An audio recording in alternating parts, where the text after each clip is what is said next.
Selamat malam, salam sejahtera dalam nama Tuhan Yesus Kristus. Ada haleluya saudara. Pada malam hari ini Ibu Gembala tidak bersama-sama kita. Dia ada di Batam untuk mengikuti acara pernikahan dan menemani Ibu Lydia Rahajo di Batam. Jadi besok mereka akan pulang ke Johor Bahru dan hari Minggu Ibu Lydia akan melayani di tempat ini. Puji Tuhan, malam ini kita membuka bersama-sama dari firman Tuhan Injil Markus pasal 4 ayat 35 sampai ayat yang ke-40. Injil Markus pasal 4 ayat 35 sampai ayat yang ke-40. Dan ayat firman Tuhan yang tidak asing lagi buat kita, Markus pasal 4 ayat 35 sampai ayat 40. Firman Tuhan berbunyi demikian, pada hari itu waktu hari sudah petang, Yesus berkata kepada mereka, marilah kita bertolak ke seberang. Mereka meninggalkan orang banyak itu lalu bertolak dan membawa Yesus beserta dengan mereka dalam perahu. Di mana Yesus telah duduk di perahu lain juga menyertai dia. Lalu mengamuklah taufan yang sangat dahsyat dan ombak menyembur masuk ke dalam perahu, sehingga perahu itu mulai penuh dengan air. Pada waktu itu Yesus sedang tidur di buritan di sebuah tilam, maka murid-muridnya membangunkan dia dan berkata kepadanya, Guru, engkau tidak peduli kalau kita binasa. Ia pun bangun mengherdik angin itu dan berkata kepada danau itu, diam, tenanglah. Lalu angin itu reda, danau itu menjadi teduh sekali. Lalu ia berkata kepada mereka, mengapa kamu begitu takut? Mengapa kamu tidak percaya? Saudara, seperti yang saya katakan tadi bahwa firman ini bukanlah asing lagi bagi kita. Seringkali dikhotbahkan. Saudara, kita melihat bahwa Yesus mengajak mereka pada petang hari untuk pergi ke seberang. Ya, saya sudah selalu membahas suka atau tidak suka, sadar atau tidak sadar, kita harus meninggalkan tahun 2025 dan kita akan masuk di tahun yang baru, tahun 2026, saudara.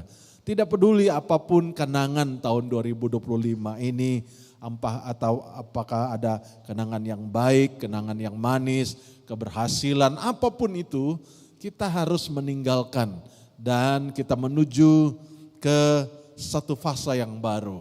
Dan satu hal saudara, kita tidak tahu perjalanan tahun depan itu seperti apa, tetapi kita mau belajar malam ini satu hal, satu kata saja yang kita akan belajar. Tema dari khotbah saya adalah tenang. Ya, bilang sama orang sebelahmu, tenang. Ya, di Megaria dulu ada supermarket tenang, saudara. Ya. Dan kata tenang ini kita belajar pada malam ini, saudara, untuk belajar tenang. Apa sih gunanya? Apa sih manfaatnya orang yang hidupnya tenang? Ya, tenang ini bukan bodoh, tidak pandai buat apa-apa, ya, cuma duduk diam. Tenang ini berbicara tentang menjaga perasaan, menjaga hati, menjaga rohaninya, ya. Jadi saudara melihat sebelum saya membahas tentang itu, ya, kita melihat di sini ayat firman Tuhan katakan pada waktu hari sudah petang. Biasanya orang melakukan perjalanan itu pagi hari, ya. Tapi Yesus mengajak mereka setelah hari sudah mulai petang. Kata petang ini juga, saudara, menggambarkan tentang akhir zaman. Ya, Alkitab dengan jelas berkata, kita yang hidup di akhir zaman, hendaklah kita melepaskan hal-hal yang lama dan kita menggunakan manusia yang baru. Sebab kita hidup di akhir zaman. Kita hidup bukan lagi zaman yang seperti lalu. Karena zaman-zaman ini, saudara, zaman yang baru, ya.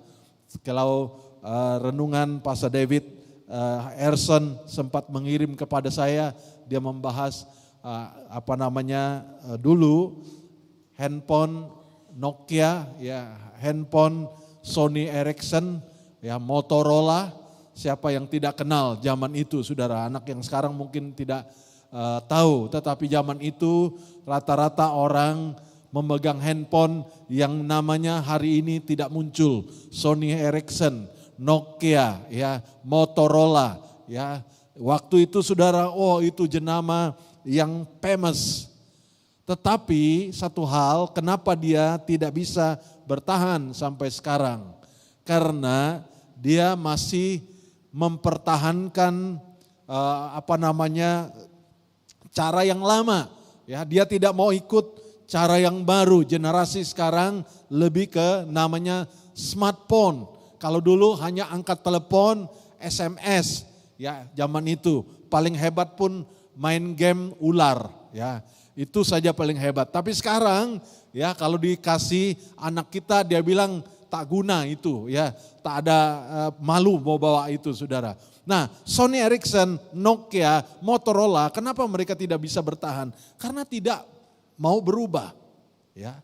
Nah, saudara, jemaat Tuhan, kita ada di akhir zaman. Sadar atau tidak sadar, suka atau tidak suka, kita harus berubah. Apa yang harus berubah? Sikap kita. Hari-hari ini, saudara, kita tidak lagi menangkapi, ya, meresponi persoalan yang terjadi dalam hidup kita. Kita harus belajar untuk menguasai diri supaya tenang. Nah, kita melihat di sini, di perjalanan mereka, Alkitab berkata, saat mereka di perjalanan, tiba-tiba mereka dilanda ombak, ya, ombak yang mengamuk, badai. Saudara, kalau saudara pernah melihat orang yang ngamuk, ya, itu tidak terkendali. Apa saja yang dipegangnya dia bisa hempas, dia bisa pecahkan.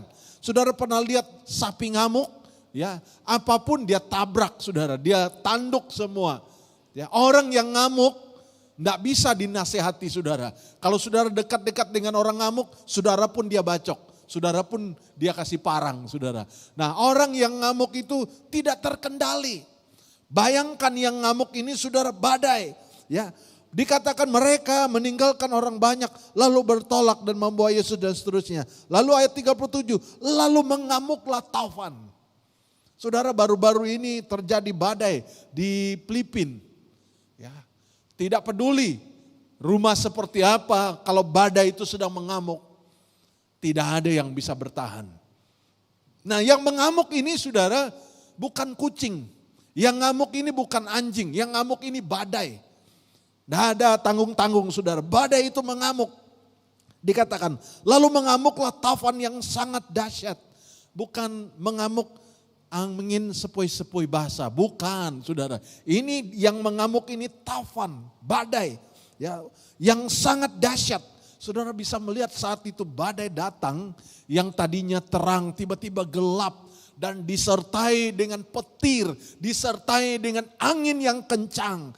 Saya ingat waktu kecil dulu, saudara, malumlah rumah keluarga kita itu dari nenek saya sebelah dato saya sebelah emak saya. Itu atapnya dari daun nipah, saudara. Jadi kalau hujan, belum badai, bukan badai. Kalau hujan, saudara, bocor. Ya, sana beldi, sana mangkok, situ ya sambut semua. Kalau tidak itu banjir, basah semua. Jadi kalau kita tidur di rumah dato kita sebelah emak saya, kalau hujan, aduh, tak bisa tidur, saudara, sibuk sambut air. Kalau tak basah semua, ya berbeda dengan rumah dato sebelah bapak saya, itu beda. Rumahnya rumah kayu, ya atap zinc, tahan, saudara. Zaman itu tahun 60-an dia sudah order kontraktor 2.000 untuk buat rumah, ya. Zaman itu ya, jangan bilang 2.000 zaman sekarang. 2.000 zaman sekarang mau pergi kawin pun tak dapat, saudara. Ya, jangankan bangun rumah, ya. Nah, saudara melihat ini yang ngamuk ini badai, saudara. Bayangkan situasi mereka. Ya, saudara perlu tahu perahu yang mereka naiki itu bukan Titanic, saudara.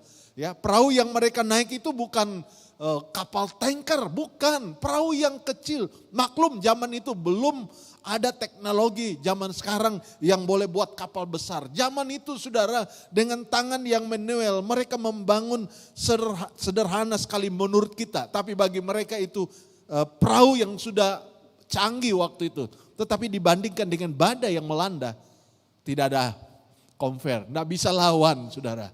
Dan Alkitab berkata air sudah mulai menyembur masuk ke dalam perahu, ya, sehingga air itu sudah mulai naik saudara.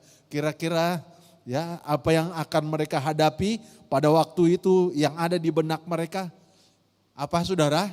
Mereka bilang parai kita itu, ya matilah kita, ya pasti mati ini, habislah riwayat, ya.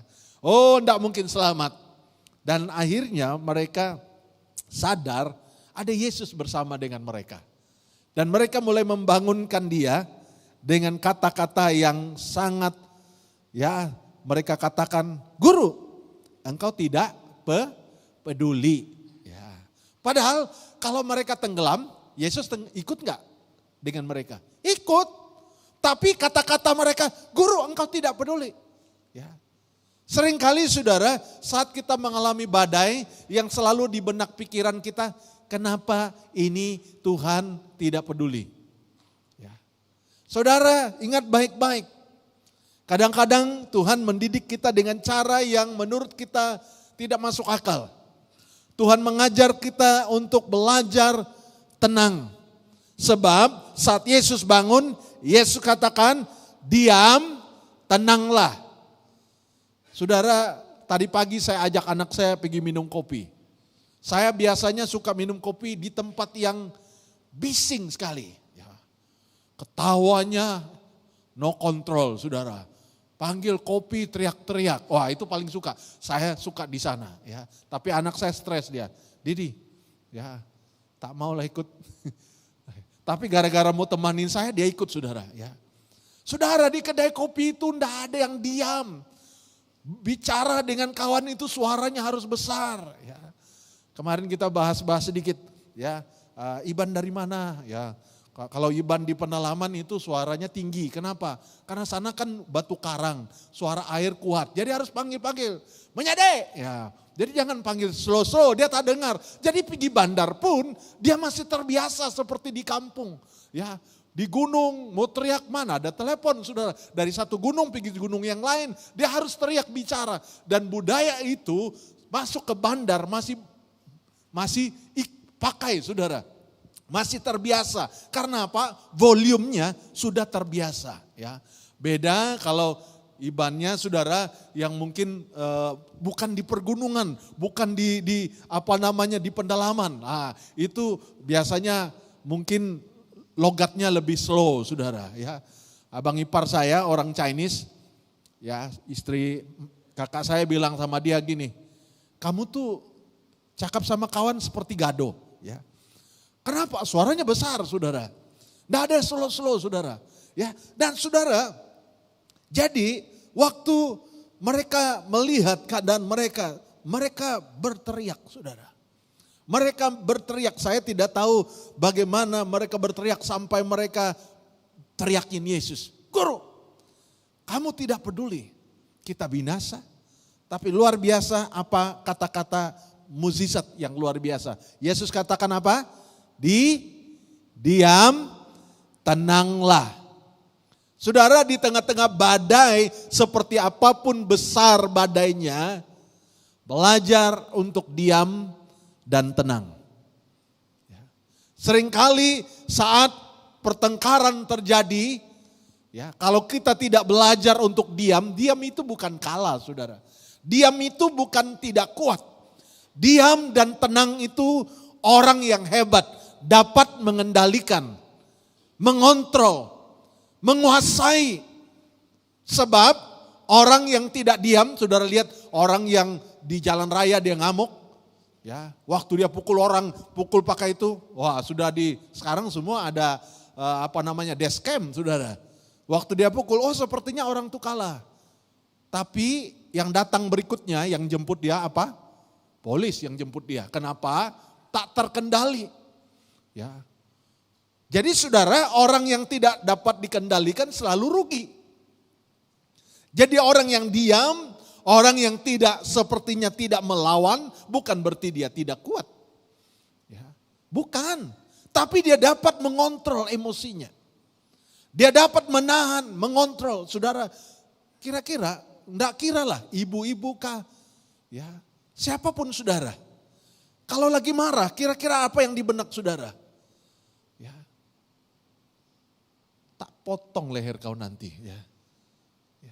Bisa saudara, orang lagi marah, jangan berpikir dia tidak tidak kuat.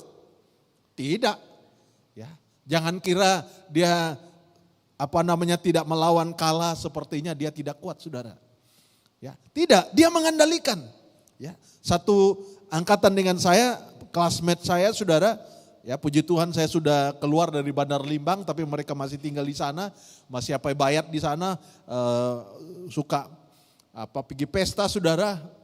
Berapa kali dia kalah, ya. Tapi dia simpan dendam saudara. Satu kali ada pesta di sana, dia lihat orang yang selalu pukul dia, yang tadinya dia selalu kalah, dia ambil itu pisau sabit untuk potong kelapa sawit itu, ya yang bengkok gini, untuk potong itu saudara, dia sudah asah taruh di belakang bonet keretanya.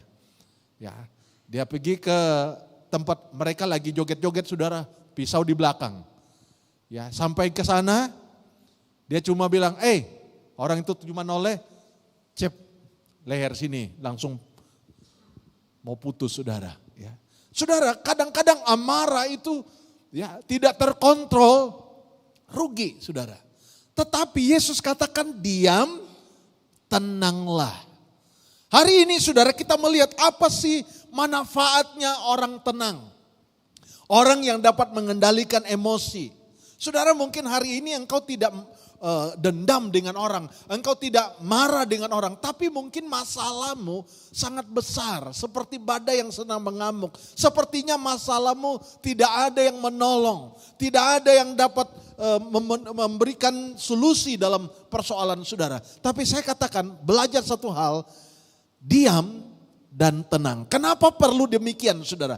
Anak Tuhan perlu kata mukjizat ini. Dua kata mukjizat ini harus ditanam dalam hidup anak Tuhan.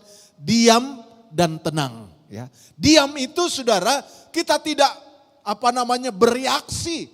Ya. Kita tidak cepat-cepat untuk mengambil tindakan. Tapi kita diam, pikir sejenak. Ya. Orang diam itu saudara bukan tidak mikir. Orang diam itu dia lagi mencari kira-kira jalan keluarnya seperti apa. Ya. Ada orang yang panik, ya beberapa jemaat dulu panik istrinya mau melahirkan, lupa jalan pergi hospital. Ya. Karena panik. Ya. Ya. Istrinya sakit perut, dia pun sakit perut saudara. Panik saudara. Ya. Tidak tenang. Ya. Saya waktu istri saya mau melahirkan anak pertama, saya sedikit nervous. Tapi yang kedua, saya belajar tenang. Ya, saya bilang, kau makan dulu. Ya, nanti kalau sudah mau melahirkan, nggak ada selera mau makan. Jadi siapin makan, saudara. Ya, karena maklum lah, belum tentu langsung mau melahirkan. Ya, kalau saat itu saudara mau lagi sakit perut, mana ada masa mau cari kolomi. Ya, tak akan ada selera, mau makan cakwe teo, enggak ada saudara. Jadi sebelum ke hospital makan dulu ya supaya ada tenaga. Jadi waktu mau melahirkan, ada tenaga mau melahirkan saudara. Jadi saya bilang, tenang dulu ya. Ya istri saya bilang mau pecah sudah tubannya ini. Saya bilang tenang dulu. Makan, minum bagus-bagus. Lepas itu antar pergi hospital saudara, puji Tuhan. Antar paginya, tengah hari sudah melahirkan, petang pulang saudara dari rumah sakit ya. Jadi kalau tenang itu saudara, sabar itu saudara, diam itu bukan nothing, tidak ada buat sesuatu. Tetapi kita mulai berpikir, apa yang harus saya perbuat ya? Ya. Apa tindakan saya? Betulkah ini ya? Jadi saudara, kalau saudara mau cari jodoh ya belajar untuk diam dulu ya. Walaupun dia udah nembak anak saya, dia orang itu nembak saya, ya saya bilang pikir baik-baik, ya jangan cuma lihat handsome-nya, ya lihat karakternya, ya jangan bilang iya dulu, Ya, diam dulu, jangan jawab. Ya, jangan cepat. I love you. Oh, I love you too. Pikir dulu, diam. Ya, mikir dulu, saudara. Tenang, pikir sejenak, diam sejenak. Ya. Waktu saya menikah, saudara, waktu ditanya, Winifred, bersediakah engkau mengambil Willy Julia menjadi istrimu? Saya bilang, ya, saya bersedia. Ya. Lalu sekarang giliran istri saya, bersediakah Willy Julia mengambil Winifred untuk menjadi suamimu? Istri saya diam. Cukup lama diam, saudara. Aduh, saya mulai pikir, apa nggak jadi atau? Saya bilang sama dia, kenapa kau diam? Dia bilang, saya mikir. Sebab apabila saya bilang I do, berarti saya harus terikat dengan kamu seumur hidup saya. Bukankah banyak orang di acara pengantin cepat-cepat I do, ya, nggak mikir, sudah nggak diam dulu, ya, betulkah ini, ya, walaupun last minute, walaupun mungkin saudara berkata kenapa nggak mikir dari dulu, kenapa waktu mau bilang I do mikir, ya, yes, sampai hari terakhir, sampai detik terakhir masih harus mikir, betulkah ini, ya, lebih baik, ya, tidak jadi daripada jadi setengah mati, saudara, ya. Jadi sebelum mati mikir dulu, saudara, ya. Nah, kita melihat, saudara, Yesus katakan diam dan tenanglah. Dan kita melihat apa sih feedback atau dampak dari dua kata ini, ya. 1 Petrus pasal 4 ayat 7, saudara.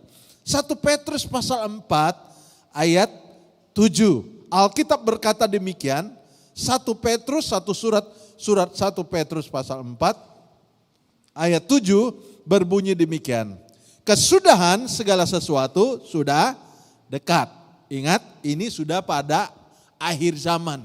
Saudara tahu akhir zaman itu kejahatan bertambah, dosa itu bertambah. Jadi itu akan sampai ke muncaknya, saudara. Dosa manusia itu akan sampai ke muncak dari segala dosa. Itu ada puncaknya, saudara. Kalau kita melihat, bukankah dosa ini hari ke hari makin bertambah, betul? Kejahatan itu terus bertambah, ya. Apa cara kejahatan itu bertambah? Saudara melihat, sekarang anak-anak yang masih kecil pun, baru-baru ini ada anak umur masih sekolah rendah, saudara.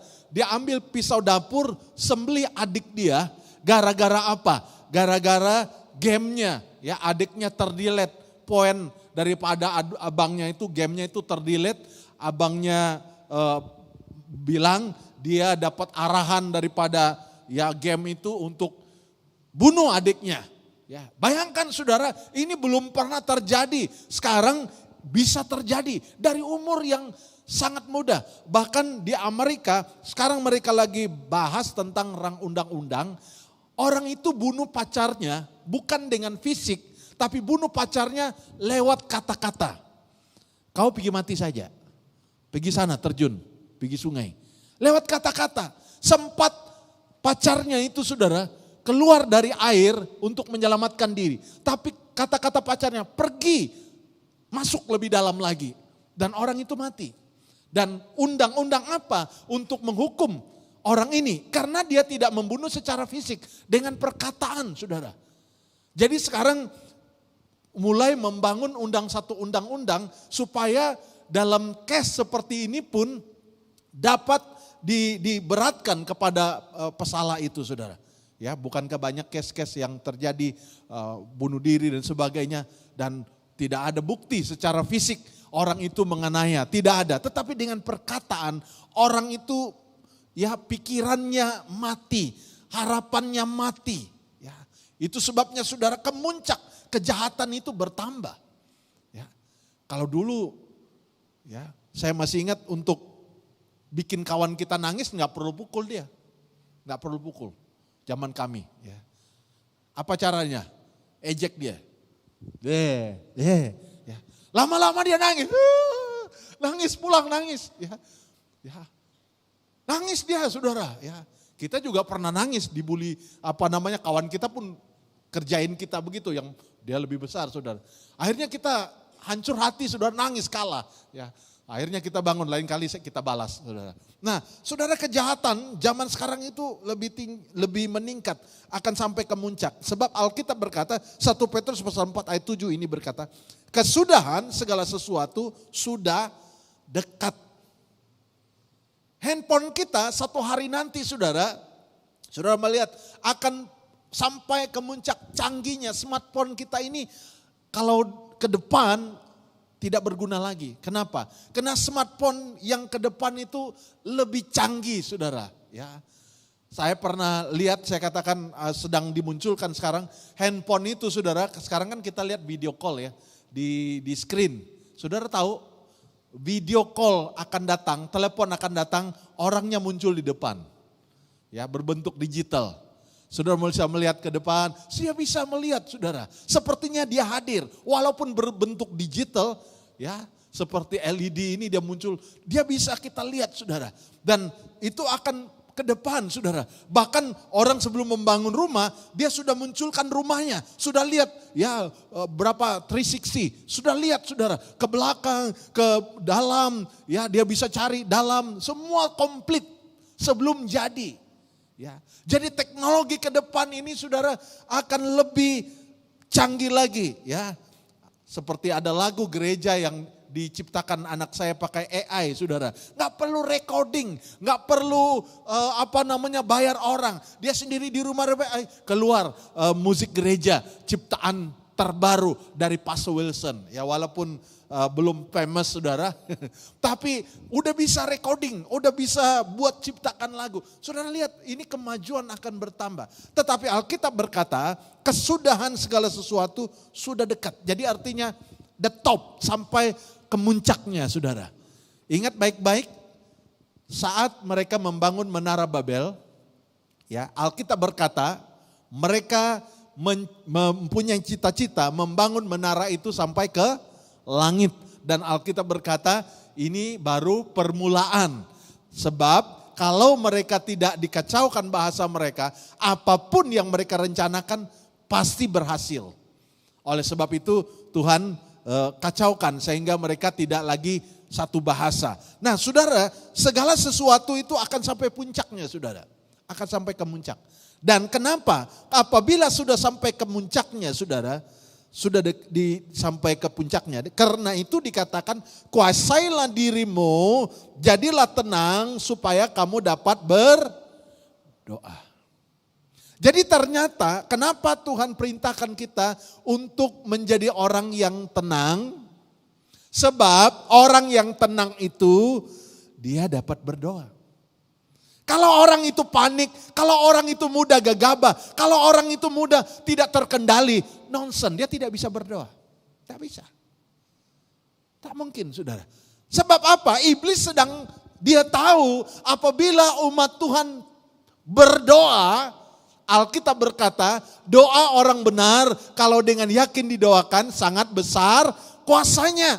Jadi dia menaruh hal-hal membuat saudara tidak tenang. Tadi kalau kita melihat gelombang itu adalah gambaran. Hari-hari ini banyak orang akan menghadapi gelombang yang menakutkan. Gelombang tidak dapat pacar, gelombang tidak dapat pekerjaan, gelombang tidak dapat mencapai cita-cita, gelombang tak tahu mau sekolah mana, ada banyak kekhawatiran. Tadi saya baru lihat video singkat dikirim dari saudara saya karena dia residen di salah satu di Bandar Sarawak. Ada anak orang Penan, sudah lulusan university, tak dapat kerja.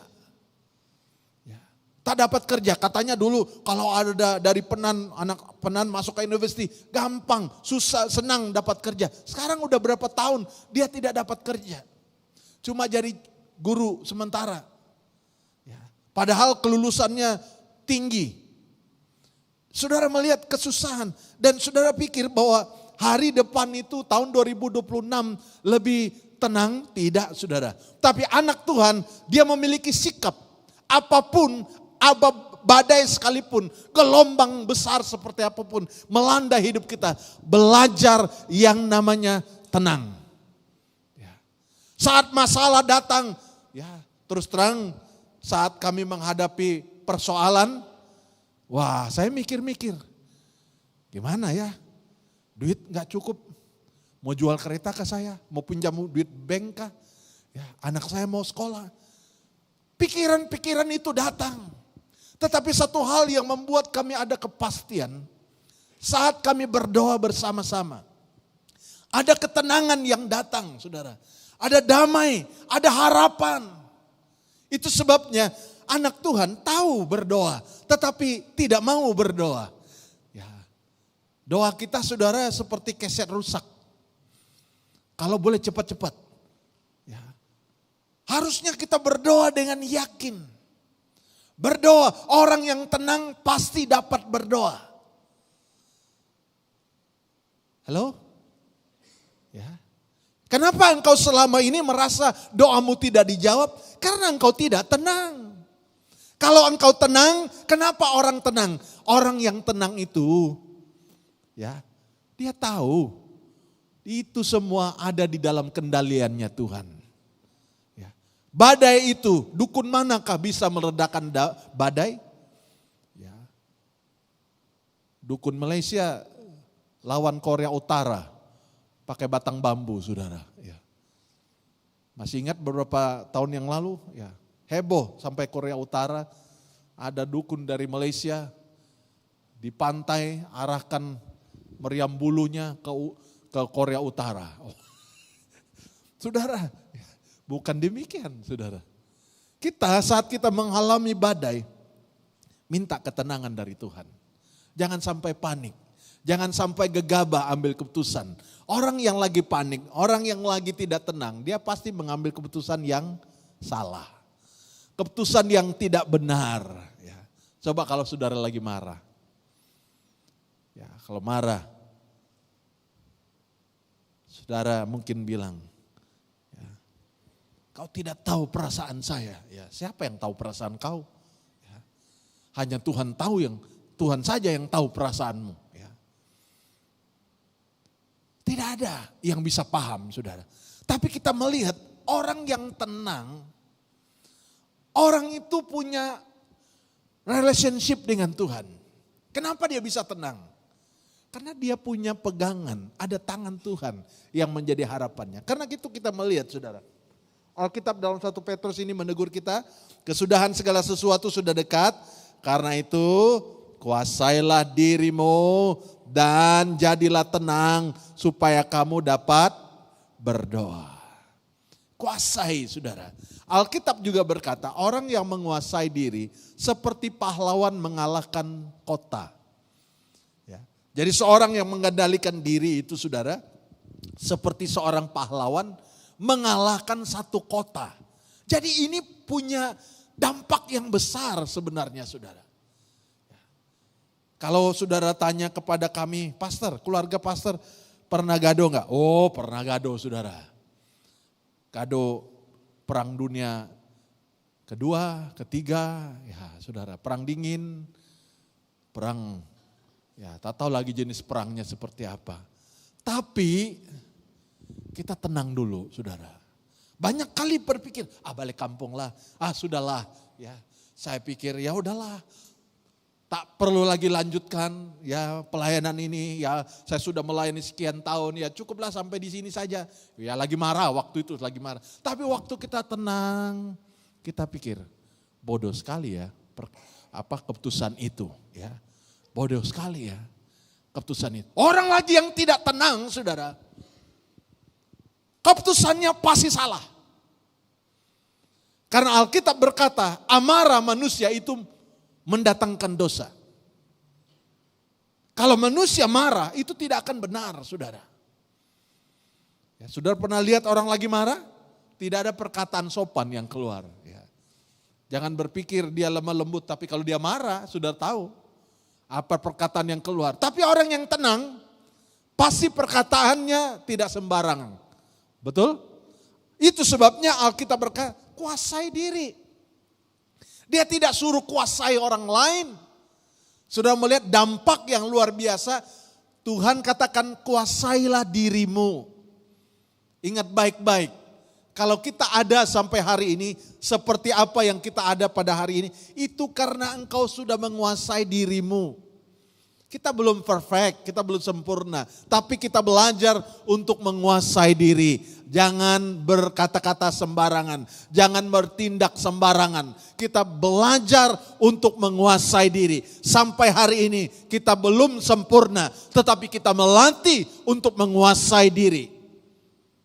Dan kalau kita sudah menguasai diri, kita akan jadi tenang. Kalau kita sudah tenang, kita dapat berdoa. Baru kalau sudah dapat berdoa, kita sudah jadi orang benar karena Alkitab berkata kita pasti punya kuasa dalam doa. Jadi iblis tahu saudara, dia tidak mau saudara tenang. Khawatir, susah. Sampai tubuh kita sakit. Nah saudara, itu semua jebakan daripada kuasa kegelapan. Badai itu kalau saudara melihat di sini, ada badai yang memang secara natural. Tetapi ada badai yang dibangkitkan oleh kuasa kegelapan. Kalau kita melihat di sini, Yesus mengherdik danau itu. Badai itu Tuhan herdik, dikatakan diam. Saudara, ini bukan badai biasa. Ini badai yang dibangkitkan oleh kuasa kegelapan. Jadi saudara melihat kuasa kegelapan juga dapat membuat badai. Jadi kalau saudara melihat ada persoalan yang kita hadapi yang Tuhan izinkan. Tetapi ada juga persoalan yang merupakan serangan daripada kuasa kegelapan. Tapi tindakan kita harusnya tepat. Yaitu kita menjadi tenang dan dapat menguasai diri, kita berdoa. Haleluya saudara. Jadi kalau saat masalah persoalanmu datang, saudara, jangan cepat-cepat kirim di Instagram.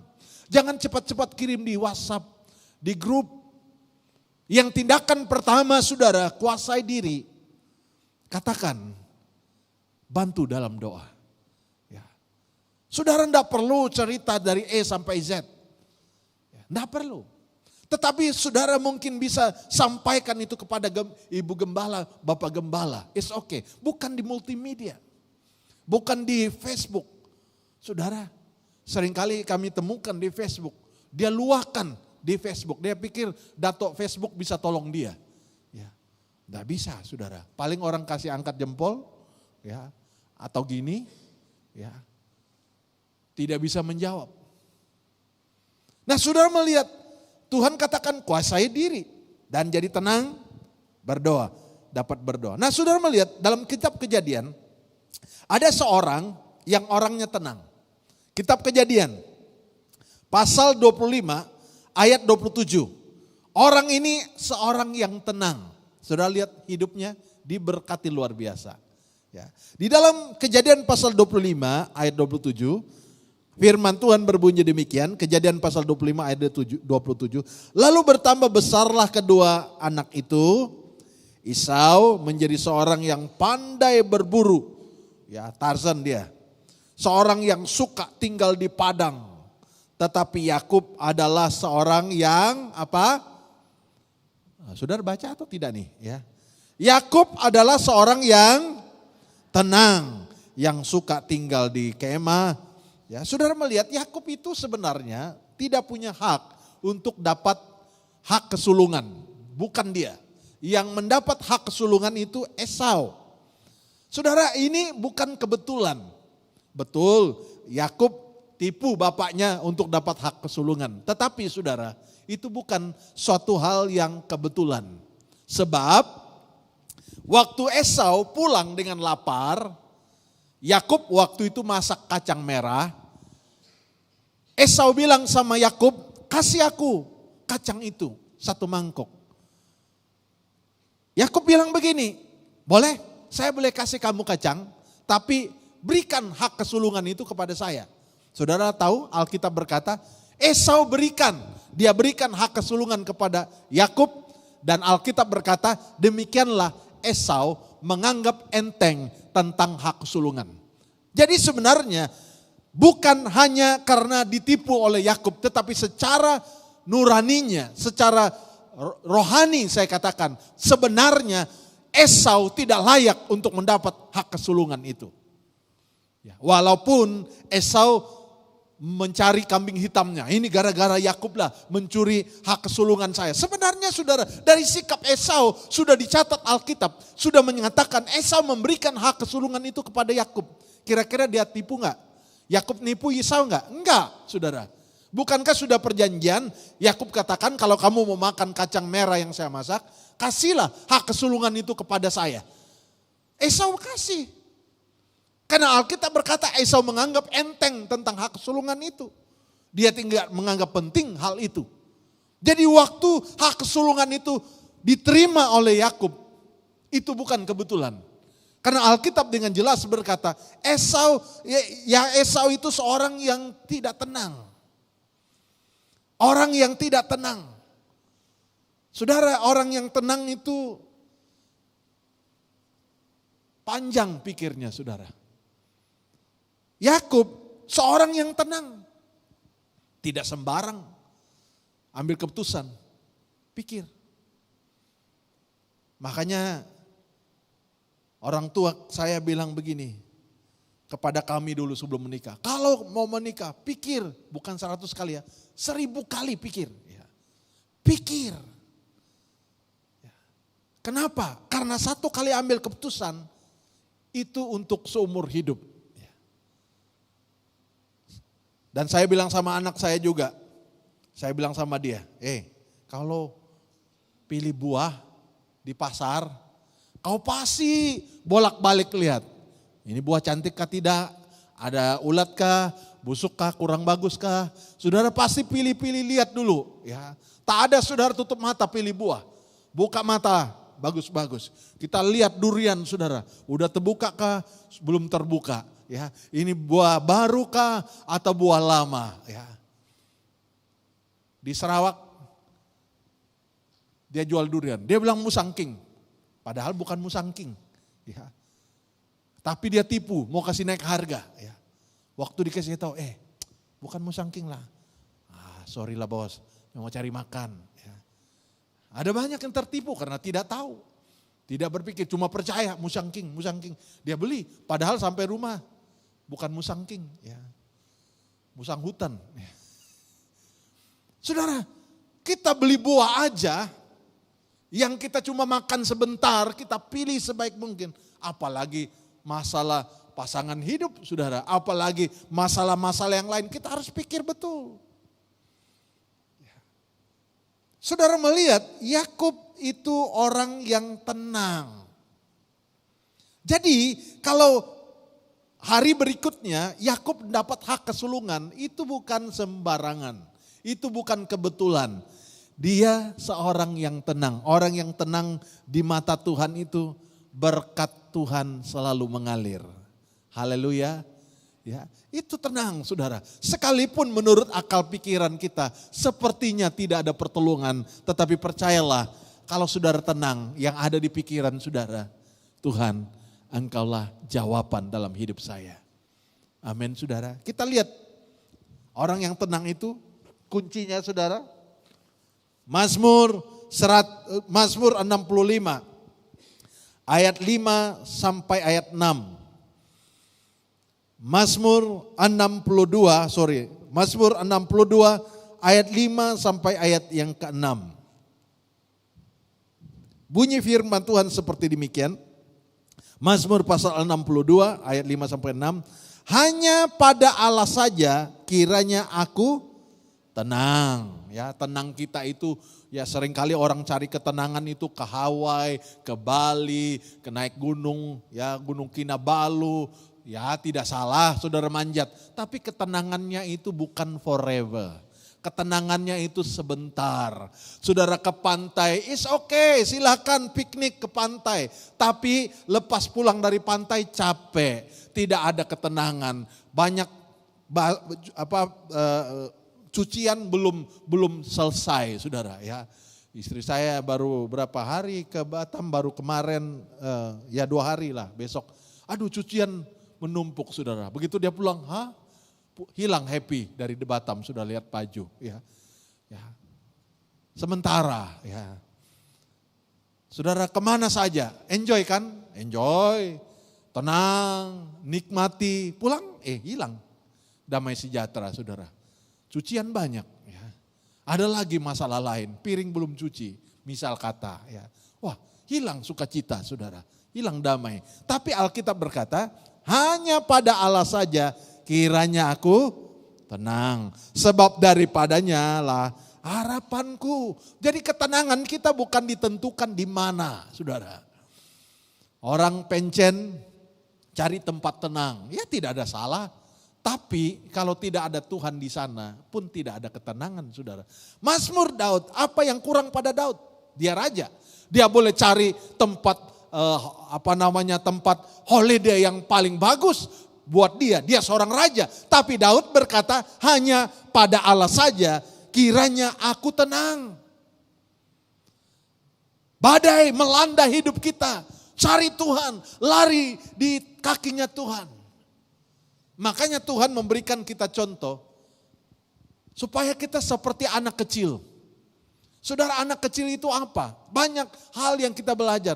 Seorang anak kecil tenang dipelukan ibu bapaknya. Wah, dia tenang, dia bisa tidur. Ya. Saya masih ingat dulu anak-anak saya masih kecil, kita ke sebuah pulau, balik dari sana sampan kapal yang kita naik itu dilanda ombak, saudara. Kayak naik bukit, turun lagi. Ya, kita dari sini melorot ke sana. Pindah lagi melorot ke sini. Ya. Akhirnya kita pegang tiang. Ya. Mereka kecil-kecil, mereka ketawa, mereka pikir main-main. Dalam pikiran saya kalau kapal ini karam saya mau selamat mana satu. Selamat istri saya, selamat anak saya mana satu. Ataupun menyelamatkan diri sendiri. Ya. Karena itu gelombang saudara. Mereka ketawa-ketawa. Begitu ketawa dalam hati saya, inilah anak-anak. Dia tak tahu bahaya. Ya. Dia tidak tahu kenapa ada ombak papa mamanya. Dia pikir main-main. Ya. Jadi kita melihat kalau kita dekat dengan Tuhan, ombak itu seperti main-main saja. Ya. Kenapa? Karena Tuhan pasti selamatkan kita. Amin. Dikatakan Daud, hanya pada Allah saja kiranya aku tenang, sebab daripadanya lah harapanku. Ayat yang ke-7, hanya dialah gunung batuku dan keselamatanku, kota bentengku, aku tidak akan goyah. Saudara lihat, kenapa orang itu tenang? Kata tenang tadi, kenapa Yakub tenang? Dia punya hubungan dengan Tuhan. Ya. Daud, kenapa dia tenang? Kenapa? Karena dia punya harapan di dalam Tuhan. Saudara, ternyata orang tenang itu karena dia tahu harapannya. Dia panik pun tidak guna. Karena itu Alkitab berkata, siapakah dengan kekhawatirannya dapat menambah sehasta saja jalan hidupnya. Orang yang khawatir, saudara, tidak tenang. Orang yang khawatir itu tidak punya ketenangan. Saudara, Tuhan berkata tenang. Apalagi kita yang sudah ada usia, saudara. Mari kita belajar untuk mengendalikan diri, belajar untuk tenang. Menikmati masa, bukan saya tidak mau bilang masa tua ya. Saya rasa belum terlalu tua ya. Tapi menikmati masa tua, masa umur usia ini belajar tenang ya. Saya bilang sama anak saya Pak Sobesan, kau standby ya tahun depan Dedi Mami mau jalan-jalan ya. Tak mau pikir lagi mau jemaat nikah kah, mau jemaat apakah, pokoknya saya mau tenang ya. Masa saya sampai mau pensiun pun masih pikir-pikir saudara. Ya, istri saya mudah terganggu itu. Baru mau tutup mata, dia bilang itu jemaat itu ada masalah. Saya bilang hilang sudah ngantuk saya. Ya. Oh mikir banyak. Ya. Makanya istri saya, saudara saya bukan ini. Dia diet, tak makan malam. Cek gula 12. 9. Ya. Kalau 6 dia senang. Oh sudah 6 ya. Dalam hati saya untunglah saya ini. Tak ada pun pantang-pantang normal ya. Kenapa? Saya kalau duduk dekat kedai kopi sudah tenang saudara. Mau teriak kah, mau apakah ya. Pokoknya tenang saja ya. Bukan masa bodoh. Halo? Bilang sama orang sebelahmu, belajar tenang. Tenang saja saudara. Memang kau banyak mikir, kau bahas, ya, berapa lembar mau dibahas, tidak selesai. Ya, tenang saja. Ya. Ini mau Natal istri saya, ini belum beli, itu tak beli. Apa yang saya mau pikir, biarin saja. Dapat hadiah kah, tak dapat hadiah, pasti Natal. Ya, bilang sama orang sebelahmu, dapat hadiah kah, tak dapat Natal, pasti Natal. Ya. Jalan ke mall dia mikir, apa hadiahnya? Apa hadiah? Saya santai saja, ya terserahlah beli hadiah. Stokin kah, pen kah, sapu tangan kah, semua asal jadi hadiah. Kenapa perlu banyak pikir? Tenang saja saudara. Kalau orang tenang itu hidupnya senang saudara. Satu pagi kami lagi doa saudara, kami hampir dapat serangan jantung. Kita sudah berdoa, menikmati doa penyembahan, haleluya, puji Tuhan. Setelah amin, istri saya bilang sama Sen, anti kau dari Indonesia mau datang. Kita pergi lamar kah? Semua kita, pergi lamar. Kita bilang, tenang, jangan pikir dulu. Tenang. Ya, antinya mau datang, ya datang, tapi jangan pikir mau lamar. Ya. Belum siap-siap, tiba-tiba mau pergi lamar. Kita langsung hilang ngantuk saudara. Mau pergi lamar. Tiba-tiba topiknya saudara padahal udah menyembah Tuhan saudara. Hilang penyembahan kita. Kenapa? Tiba-tiba pikir mau pergi lamar saudara. Pagi-pagi saudara. Tidak tenang saudara. Kenapa? Sebab harus dipikirkan masak-masak. Ya. Walaupun sudah 3 tahun pacaran. Ya. Sudah kasih bunga, berapa kentum bunga sudah kasih. Sudah berapa kali makan, dinner. Beberapa, saya bilang sama dia, Sen, kita punya dinner ini kumpul-kumpul uangnya udah bikin pesta. Ya. Udah berapa kali kita makan sama. Ya. Tapi ya tenang dulu, tenang. Nggak apa-apa, nggak usah mikir banyak. Tenang. Ya. Ya. Ibu-ibu, tenang. Bapak-bapak, tenang. Ya. Anak-anak muda, tenang. Kenapa? Andalkan harapanmu pada Tuhan. Jangan panik. Aduh, usia saya udah tahun berapa ini, umur berapa, belum punya pacar, belum ini. Tenang, sabar. Jangan tanya dulu. Ya, udah punya pacar, boyfriend, girlfriend, ya, kapan kawin, kapan ini. Tenang aja saudara, tenang. Ya. Orang yang tenang itu saudara, Daud itu tenang. Dia bilang, hanya dekat Allah saja, aku tenang. Orang tenang itu panjang umur, saudara. Ya. Tenang, jantungnya ya enggak berdebar-debar. Ya. Orang lagi banyak masalah, saudara, coba cek jantungnya. Cepat, saudara. Makanya istri saya bilang, kamu sudah gemuk, kamu ini. Saya bilang, comel, tenang. Ya. Ayo jogging, ya saya antar kamu, saya duduk di kereta. Kamu jogging lah jalan. Pokoknya saya mau tenang, seperti kura-kura, tenang. Tidak perlu lari-lari. Ya bukan demikian ya, tapi belajar tenang saudara. Ya intinya begitu, tenang. Kalau sudah boleh olahraga, ya olahraga silakan. Ya. Tapi siapakah yang olahraga umurnya dikatakan akan panjang umur kalau olahraga? Tidak saudara, hidup kita di tangan Tuhan. Bukan berarti makan babi 1 ekor 1 kali saudara, tidak. Tenang saja ya, mau makan babi 4 kerat cukup ya. Bukan makan 1 gunung saudara, tidak. Tenang ya. Nah saudara melihat bahwa orang yang tenang itu mengandalkan Tuhan saudara. Kita lihat Mazmur juga 116 ayat 7 sampai 8. Mazmur 116 ayat 7 dan 8. Kembalilah tenang hai jiwaku sebab Tuhan telah berbuat baik kepadamu. Daud memotivasi dirinya ya. Bukan dari kata orang, tapi dia berkata kepada dirinya, kembalilah tenang hai jiwaku. Kan saudara tahu ada kepanikan datang. Ada kepanikan. Saya masih ingat waktu anak saya antar dia ke Kuala Lumpur, nangis di lobi karena rasanya gagal, visanya tak keluar. Dia nangis, saya pun tidak rasa kuat saudara. Saya pun ikut nangis dengan dia, tapi malu-malu di lobi, masuklah banyak orang. Dia nangis, air mata udah kayak air pipe cepat turunnya saudara.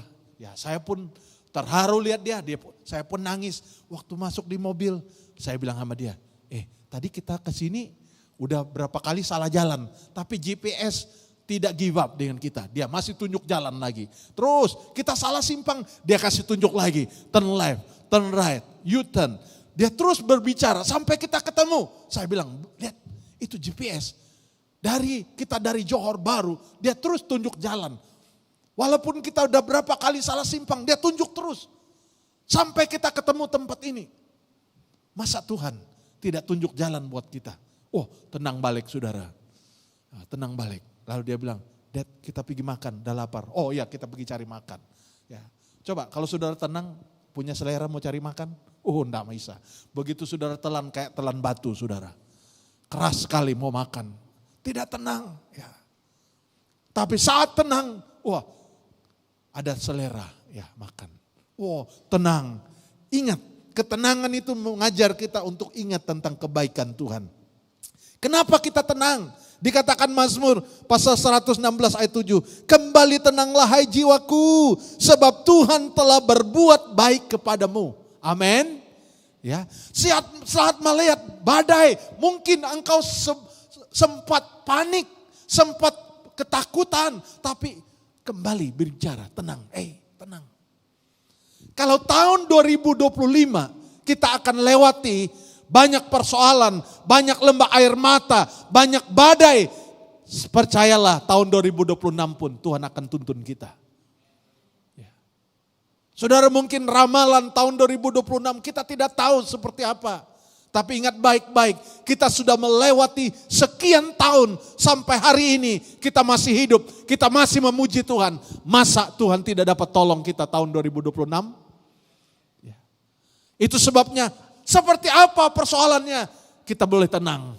Kita tahu ada tangan Tuhan yang menyertai kita. Pemazmur menghibur dirinya sendiri. Dia berkata, sebab Tuhan telah berbuat baik kepadamu. Ya, engkau telah meluputkan aku daripada maut, dan mataku daripada air mata, dan kakiku daripada tersandung. Tuhan sudah pimpin saudara. Saat kita sudah melewati jalan hidup kita sampai detik saat ini, kalau kita sempat toleh ke belakang, wow sudah banyak pertolongan Tuhan. Sudah banyak pertolongan Tuhan. Sekian banyak masalah kita sudah dapat atasi. Walaupun kita mungkin tidak dapat berkata, saya sudah berhasil, saya sudah ini. Paling tidak kita sudah melewatinya. Amin. Kalau kita ingat kembali, wow rasanya mustahil kita boleh tiba sampai hari ini. Sepertinya itu sukar, berat sekali. Tapi ternyata Tuhan sudah melewati semua. Kita boleh tiba di akhir tahun 2025. Bukankah Tuhan juga akan memimpin kita di tahun 2026? Dia pasti sanggup. Amin. Jadi kita yakin saudara untuk masuk di tahun yang baru kita bersemangat. Dan sungguh-sungguh kita yakin bahwa Tuhan tidak akan meninggalkan kita. Yang terakhir saudara, Yesaya pasal 7 ayat 20, ayat 2 sampai ayat 4.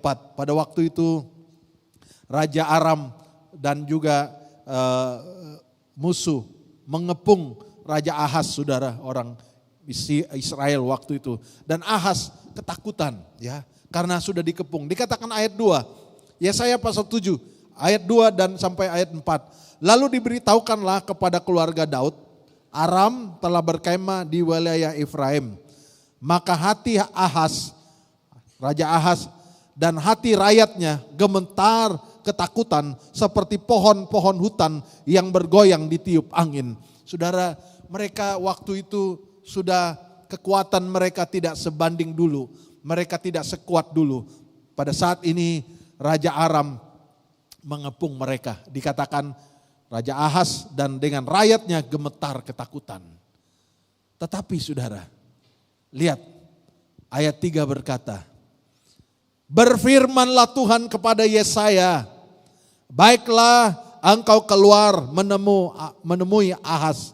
Engkau dan Siar, Yesub, anakmu laki-laki ke ujung saluran kolam atas ke jalan raya pada padang tukang penatu. Dan katakan kepadanya, teguhkanlah hatimu dan tinggallah tenang. Janganlah takut dan janganlah hatimu kecut. Karena kedua puntung kayu api yang berasap ini, yaitu kepanasan amarah Razin dan Aram dan anak Remaliah, tidak akan menimpa engkau. Saudara melihat, di saat kepanikan itu, datang kata-kata kekuatan dari firman Tuhan, katakan, jangan takut. Saudara, kalau kita melihat multimedia, melihat apa yang akan terjadi di tahun 2026, itu hal-hal yang tidak disangka-sangka. Tetapi ingat baik-baik, jangan takut, jangan goyah, tetap yakin bahwa Tuhan pasti menolong kita. Amin. Mari kita bangkit berdiri bersama-sama saudara. Biarlah kiranya hati kita tenang, bukan karena tenang tidak punya kekuatan, tapi kita tenang karena kita tahu harapan kita kepada siapakah kita gantungkan pengharapan masa depan kita. Itulah yang membuat kita tenang saudara. Kalau kita tidak tenang berarti kita tidak berharap kepada Tuhan.